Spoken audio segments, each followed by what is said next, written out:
On World Mission Day, which we celebrate each year on the penultimate Sunday of October, we recall with gratitude all those men and women who by their testimony of life help us to renew our baptismal commitment to be generous and joyful apostles of the gospel.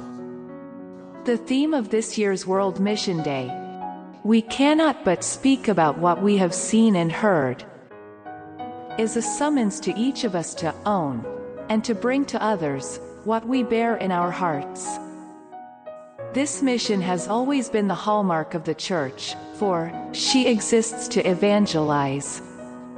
Pope Francis tells us in his message, "Once we experience the power of God's love, and recognize His fatherly presence in our personal and community life, we cannot help but proclaim and share what we have seen and heard."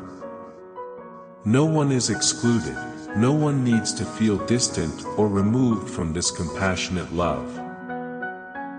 The apostles are the first to tell us this by experiencing the Lord's friendship, watching Him cure the sick, dine with sinners, feed the hungry, draw near to the outcast, touch the unclean, identify with the needy, propose the Beatitudes, and teach in a new and authoritative way, left an indelible mark on them, awakening amazement, expansive joy, and a profound sense of gratitude.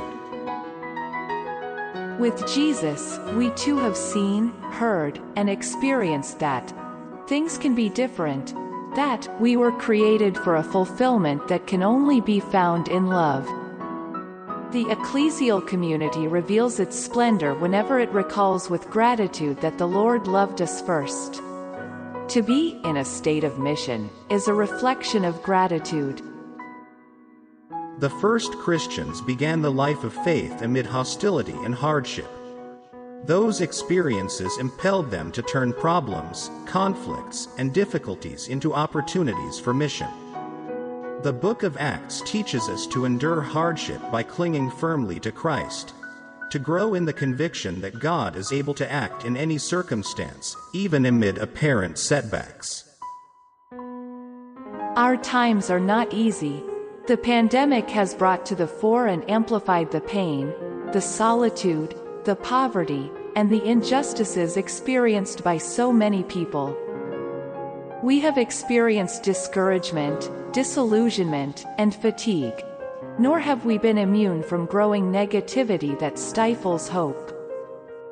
In these days of the pandemic, when there is a temptation to disguise and justify indifference and apathy in the name of healthy social distancing, there is an urgent need for the mission of compassion.